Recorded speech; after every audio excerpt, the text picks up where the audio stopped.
Mon BBL, aujourd'hui, en 2023, mi-2024, il est éclataxe au sol.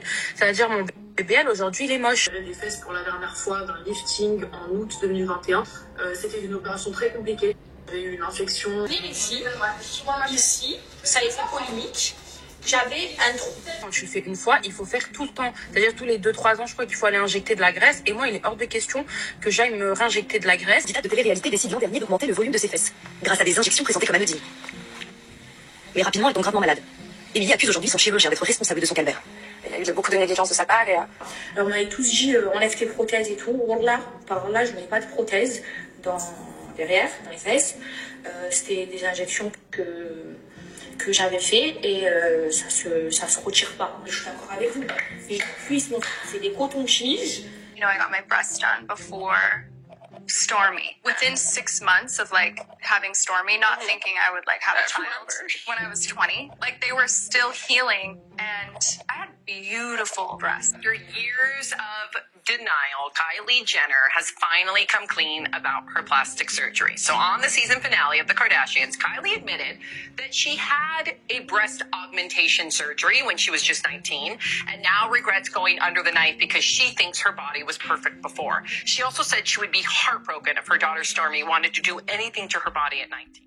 Injection, bientôt la fin. Bienvenue dans ce nouveau Real Talk, le format qui décrypte les phénomènes de société. Kylie Jenner a bâti un empire financier colossal. Ses kits de rouge à lèvres et lip liner se sont vendus plus rapidement que des petits pains car elle avait réussi à convaincre sa communauté. Ses lèvres devenues miraculeusement pulpeuses grâce au simple fait d'overliner ses lèvres. D'ailleurs, la famille Kardashian, lorsqu'on revient un petit peu en arrière, on se rend compte qu'elle a eu un impact considérable sur la consommation de chirurgie et de médecine esthétique. Que ce soit grâce à la démocratisation du BBL, à la liposuction ou encore des injections du Botox et tutti quanti. En 2010, les injections d'acide hyaluronique représentaient pas moins de 33,8% des actes esthétiques et on dénombrait ainsi environ 3 millions d'actes d'injection d'acide hyaluronique chaque année. De 2012 à 2016, le marché de la toxine botulique représentait 570 millions d'euros avec une hausse de 16% chaque année. On se rend bien compte que la médecine esthétique est un business à part entière. Entre 2010 et 2016, l'IMCAS constatait une augmentation importante de chirurgie esthétique des fesses, multipliée par 3 en 6 ans. Toujours et encore des chiffres, entre 2017 et 2021, le nombre d'interventions chirurgicales a augmenté de plus de 33%, tandis que les interventions non chirurgicales, donc tout ce qui est injection, ont bondi de 54% au cours de la même période. Je vous rappelle qu'en 2020, il y avait le Covid. Merci à Typologie de sponsoriser ce Real Talk. Avec eux, aujourd'hui, on va faire une night routine. Pour ma part, tu le sais, et maintenant depuis quasiment plus d'un an, j'utilise cet exfoliant au PHA, qui sont des polyhydroxyacides. En fait, les PHA, ils vont avoir une exfoliation qui est extrêmement douce sur la couche externe de la peau, et ils vont aider à éliminer les cellules mortes tout en favorisant le renouvellement cellulaire. Ce sont des molécules qui sont plus larges et qui ne pénètrent pas aussi profondément dans la peau, et en fait ça les rend beaucoup plus doux pour la peau et moins susceptibles de provoquer des irritations. Et en plus, les PHA ont des propriétés hygroscopiques, ça veut dire qu'ils peuvent attirer l'humidité vers la surface de la peau, qui va contribuer à son hydratation. J'adore masser ma peau avec le nettoyant au PHA, ce qui me fait un léger masque exfoliant avec des gestes pour drainer la lymphe et ainsi procéder à un massage d'une petite minute ou deux pour bien nettoyer ma peau en profondeur. Pour aller un petit peu plus loin dans l'exfoliation et éviter les marques et notamment l'hyperpigmentation, notamment au niveau des cicatrices d'acné, je te recommande vivement le sérum au PHA. Matin, je te conseillerais vivement le mélange avec de l'acide salicylique et du zinc à 1%. L'acide salicylique, quant à lui, il va avoir des propriétés anti-inflammatoires, ce qui le rend particulièrement efficace pour traiter les problèmes de peau associés aux inflammations post-fêtes telles que l'acné. L'acide salicylique peut aussi t'aider à réguler ta production de sébum en pénétrant directement dans le follicule pileux et il va prévenir les pores obstrués. D'ailleurs, je suis un peu triste parce que mon sérum favori au rétinol et au bakuchiol est en rupture de stock et Typologie m'a permis de tester cette nouvelle crème hydratante visage au rétinol. Et le rétinol a pour avantage notamment au niveau de l'acné, en fait il va stimuler le renouvellement cellulaire, ça va t'aider à avoir une peau plus lisse, plus ferme et une amélioration de la texture cutanée. Il va aussi aider à la production production et à la synthèse de collagène. Il va réduire également les taches pigmentaires, améliorer la barrière cutanée. Si tu ne connaissais pas Typologie, c'est une marque vegan, cruelty-free dont les produits sont fabriqués en France. Si tu as besoin d'une routine de peau personnalisée, tu as le diagnostic de peau Typologie dispo sur leur site. Bien entendu, ces prescriptions sont validées par des dermatologues et tu as pas moins de 24 profils de peau. En cliquant sur le lien en bio, tu as un masque au CBD que j'adore, ultra hydratant, mais surtout avec des propriétés anti-inflammatoires qui sera offert à partir de 50 € d'achat. L'offre est valable une semaine. Comme tu le sais, Typologie, c'est une marque que j'utilise depuis des années, donc merci à eux de soutenir ce format Real Talk. On l'a bien compris, promouvoir des produits sous le prisme de la perfection et vendre infiniment plus. La chirurgie dans notre société est totalement normalisée et même recommandée. Évidemment, les personnes les plus belles auront accès à des privilèges plus importants, des rémunérations plus importantes, une visibilité plus importante. Bref, notre société est désormais basée sur l'esthétique de la personne et cette esthétique, malheureusement, prime sur le fond de la personne. Et d'ailleurs, peu de stars ou même peu d'influenceuses avouent avoir subi des interventions de médecine ou de chirurgie esthétique. Mentir, mais dans quel but? On le sait déjà, le fait de démentir ces opérations de chirurgie esthétique ou de médecine esthétique et de faire passer ça, notamment comme notre fameuse Kylie Jenner, pour la puberté, fausse totalement en fait la projection de cette réalité et instaure des standards de beauté absolument inatteignables. Malheureusement, en fait, cette médecine ou cette chirurgie esthétique ne permet pas de passer outre toutes ces retouches photos, que ce soit pour lisser la peau, sublimer le teint, enlever une imperfection, retoucher des cernes, ou encore des retouches vidéo pour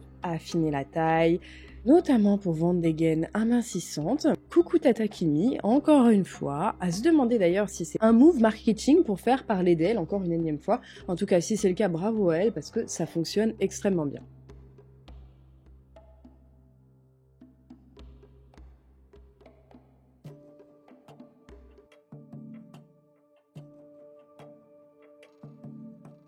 En effet, cette perception de perfection est quand même un peu biaisée depuis plusieurs années, notamment si vous regardez des clips des années 2000, 2005, 2010, vous verrez ce qui vous semble désormais évident, des énormes filtres floutants sur la gueule de Beyoncé, mais pas sur la tête de Jay-Z, hein, c'est très très curieux. Non mais excusez-moi, comment ça pouvait autant passer crème dans les années 2000 alors que bon, il y avait quand même des caméras avec une certaine qualité, puisque tous les hommes, on voit leurs grains de peau, on voit leurs petites imperfections, etc. Mais les femmes, mais mon Dieu, elles sont floutées, et surtout blue qu'entre elles, enfin là c'est flou qu'entre elles, j'ai pas les mots, c'est abusé.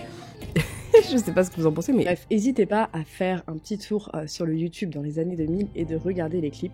C'est absolument ahurissant, tous les filtres lissants qui sont tellement obvious maintenant. Les fameux filtres qui étaient d'ailleurs à l'époque uniquement pour les stars et uniquement pour les clips et qui coûtaient très cher à mettre en place pour sublimer le teint de Shakira. Désormais, ils sont accessibles au commun des mortels. Et notamment, on a connu il y a environ un an l'avènement des filtres comme Bold Beauty ou Bold Glamour plutôt sur TikTok, ou encore Light Foundation sur TikTok, qui te donne vraiment l'illusion d'avoir un fond de teint couvrant où tu n'as plus aucune imperfection. Et en plus de ça, ces filtres sont extrêmement réaliste car il saute très très peu, on ne voit pas qu'on porte un filtre. Tous ces filtres en fait qui sont quasiment indétectables, sauf peut-être le Bold Glamour maintenant qu'on sait qu'il existe, donnent une image totalement faussée de à quoi ressemble notamment une texture de peau. Et ce qui est terrible, puisqu'on se rend compte que pour être prise au sérieux, lorsqu'on parle de beauté, de maquillage, de skincare, il faut forcément avoir une peau flawless pour avoir des conseils valables selon les gens. Sauf qu'à force de montrer des produits skincare ou make-up dits efficaces avec une peau dit de cire, lorsqu'on teste des produits en fait sans filtre beauté dans notre salle de bain, on se rend bien compte finalement de la supercherie que ces influenceurs nous ont vendue pendant tant d'années. Notamment ici, enfin, je suis vraiment très très mitigée. Cette mise au point, dirons-nous, est beaucoup plus floue que mon avenir. Enfin, on n'arrive même plus à faire la distinction entre le sourcil et la peau. Enfin, on voit même pas les poils, on voit... Alors qu'on voit bien que cette personne a un grain de peau.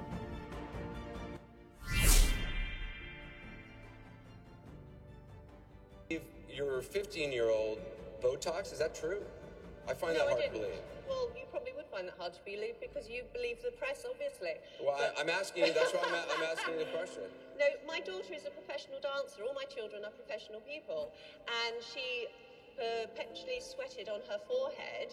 And so the best answer for that was actually a shot of Botox. And I didn't actually give it to her. So somebody else obviously, gave yeah. it to her. Oh, I would What do you mean, hope not. obviously? I am actually a practitioner myself and I can administer Botox. Ici, sur un forum de chirurgiens, on nous écrit que oui, les 14-15 ans peuvent avoir du Botox si elles viennent accompagnées d'une majeure. Ça, c'est très loin d'être éthique. Est-ce que les chirurgiens sont-ils formés à l'éthique? Il est maintenant l'heure d'aborder un sujet très grave, l'utilisation de Botox sur des adolescents. Les adolescents en Angleterre traversent le Pays de Galles et l'Écosse pour obtenir du Botox et des injections d'acide hyaluronique. Oui, tu as bien entendu. En effet, les injections ont été interdites à toute personne mineure en Angleterre en 2021. Ce que je trouve totalement fou, que ce soit interdit qu'en 2021, mais bon, passons.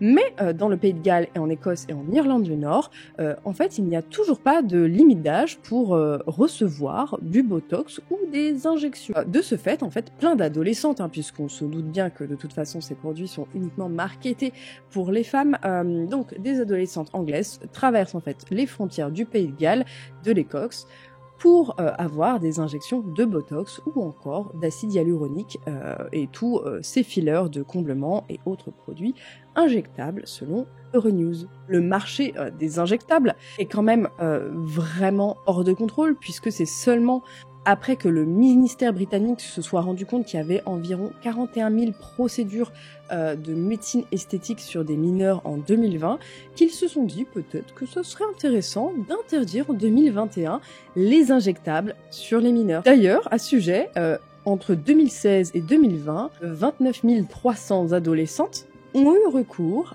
à des produits de comblement. Et on peut se questionner, vu ce genre de pratique, qui sont ces praticiens qui pratiquent des injections de Botox et d'acide hyaluronique sur des adolescentes.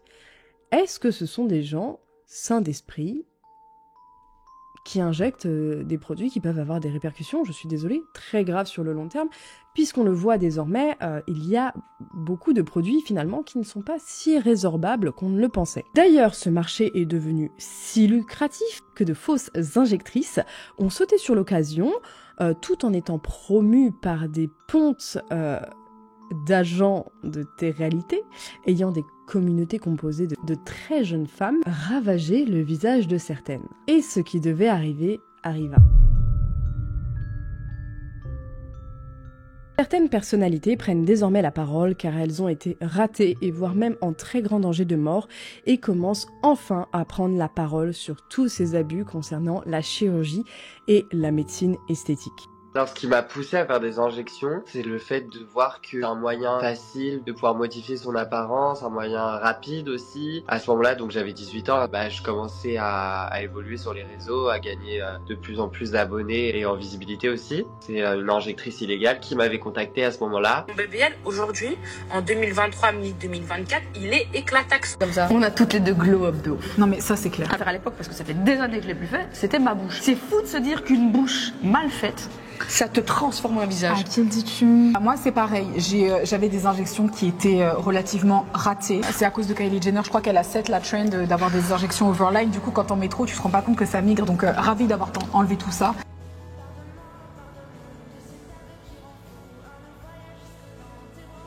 Je suis d'accord avec vous. Les cuisses, c'est des cotons-tiges. And I had beautiful breasts. Mélodie Pérez, ancienne candidate de télé-réalité, dans une interview de Samzira, a décrit qu'elle avait attrapé une infection nosocomiale suite à des interventions qui ne se sont pas bien déroulées. On a essayé d'acheter mon silence en me proposant de l'argent. On a encore l'influenceuse Polska qui avertit aussi sur les dangers de la chirurgie puisqu'elle a été ratée à 2 reprises au niveau du nez et elle explique qu'elle va devoir subir une reconstruction d'ailleurs que les chirurgiens françaises refusent de lui faire tant son nez a été abîmé. Elle explique par ailleurs qu'elle a des migraines de nez. Aussi, je t'ai entendu dire que tu as eu des migraines de nez. Oui, mais ça existe vraiment, hein. Voilà, de dans le nez, et du coup, bah, ça provoquait des migraines, vraiment. Juste dans le crâne, Ça fait comment? Tu ressentais quoi? C'est quoi une migraine de nez? C'est ton nez qui fait mal, genre, tu prends une télécrâne, ça fait trop mal. Franchement, j'ai souvent ça. Ah, tu l'as encore? Oui, et j'en ai toute ma vie. Elle nous parle également de la chirurgie de son séant. Elle nous explique que elle ne pouvait pas donc faire de BBL puisqu'elle était beaucoup trop mince et que ses implants se retournent lorsqu'elle s'assoit et que ses amis doivent l'aider à les remettre. On se rend compte que ces parcours ne sont pas isolés. De plus en plus d'influenceuses et créatrices de contenu commencent à dénoncer ces actes chirurgicaux afin de prévenir leur communauté des risques attenants. Est-ce que l'ère de la chirurgie serait-elle finie? Est-ce que la voix de toutes ces personnalités se fait entendre? Rien n'est moins sûr. TikTok, le paradis de la chirurgie et de la médecine esthétique. On le sait depuis des années, les réseaux sociaux et plus particulièrement TikTok ont une incidence dramatique sur l'image de soi. Depuis quelques mois maintenant, on voit l'apparition des filtres dits vieillissants. Ils font d'ailleurs un carton parce que tout le monde a envie de se voir beaucoup plus vieux que ce qu'on est actuellement. Mais cela a ouvert une porte, que dis-je, une boîte. Les chirurgiens et autres esthéticiens et dermatologues se sont emparés de ce phénomène et ont capitalisé sur la peur de vieillir des femmes. Why do I waste my time with my... Hi, my name is Charlotte Palomino. I'm the co-founder and CEO of Do, and let me talk about why this filter is pretty much accurate. And why one would use skincare when, yes, this is gonna happen. Selon eux, ce filtre vieillissant serait la représentation exacte de ce à quoi nous allons ressembler d'ici 20 ou 30 ans. D'ailleurs, ces affirmations sont extrêmement scientifiques, puisqu'elles sont d'ailleurs soutenues par des thèses scientifiques où on prend tout simplement une image d'une star d'il y a 20 ans et on applique le filtre et on monte ce visage maintenant et on compare et on regarde si c'est pareil ou pas. Oui, je vous ai dit, c'était très scientifique ces filtres TikTok. Le fait que les chirurgiens nous disent que oui, ce filtre est la représentation exacte de la réalité, de cette réalité qui sera nôtre dans bientôt 20 ans. On le sait, la famille Kardashian est une famille qui est une trendsetteuse, qui met en avant des modes et qui les pérennise. Et quand on la voit tester ce filtre vieillissant, alors que ce n'est qu'un filtre, ce n'est pas la réalité, on voit à quel point ça porte atteinte à l'image qu'elle a d'elle-même et elle ne veut absolument pas voir ce futur alors que c'est simplement un filtre et je trouve que ça en dit beaucoup. Va encore beaucoup plus loin et est encore plus pernicieux. Et l'algorithme TikTok étant ce qu'il est, entre deux vidéos de chat, tu auras désormais des suggestions de dermatologues et de chirurgiens esthétiques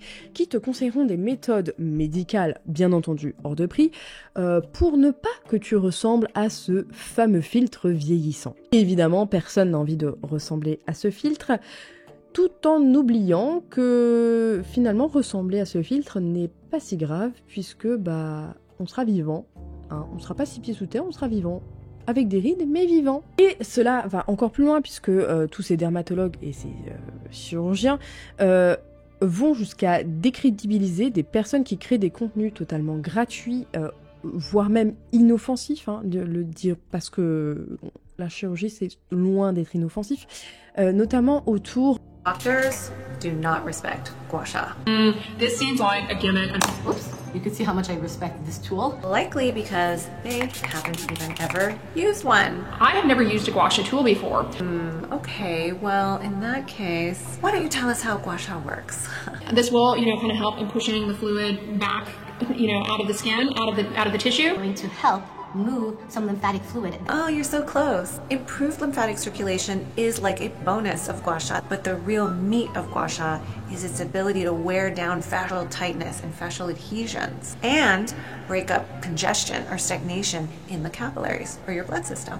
That's why it can even heal disease like hepatitis. It can increase your immunity and sculpt your face. But you know what? It's okay. Doctors don't need to be experts in gua sha. They aren't trained in Chinese medicine. If you want to know how to do gua sha or about gua sha, ask an acupuncturist. It's what we're trained in. We're happy to help. So the docs... Notamment autour du yoga du visage, des techniques de gua sha, de massage lymphatique, bref, les techniques dites de facialistes, en fait, qui proposent des contenus gratuits, des massages à faire soi-même, et autres astuces pour détendre les traits du visage, les muscles, car selon eux, ça n'aurait aucun intérêt et aucun impact scientifique. Que les seules solutions qui fonctionnent pour ralentir le vieillissement cutané sont forcément à base de médical, d'aiguilles et de science. On se rend bien compte à quel point cette peur de vieillir est d'autant plus présente et puisque de nombreuses stars dont la jeunesse semble absolument éternelle, entre autres comme J.Lo, Shakira, Eva Longoria, Angelina Jolie, sont mises sur un piédestal,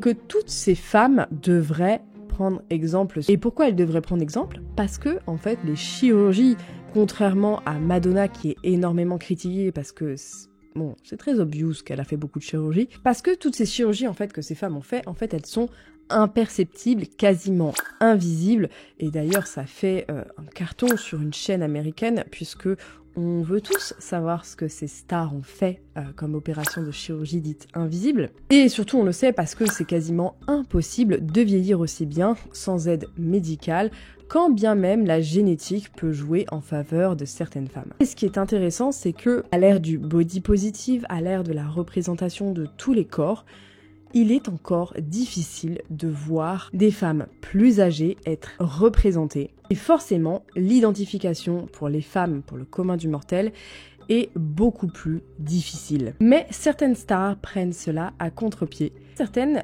stars qui ont collé durant toute leur jeunesse aux standards de beauté prennent ces injonctions en total contre-pied, notamment comme Pamela Anderson. Est-ce que l'ère de la chirurgie esthétique pour toi est bientôt finie? Est-ce que l'exemple de Pamela Anderson te paraît devenir la norme? Est-ce que le marché de la chirurgie esthétique sera un jour en récession? Est-ce que peut-être les stars arrêteront de faire des interventions à outrance? Dis-moi ce que tu en penses dans les commentaires et n'hésite pas à me rejoindre sur Instagram. Et dans la prochaine vidéo, on va parler de Guerlain. Parce que oui, ils ont clairement abusé avec leur crème à 600 balles.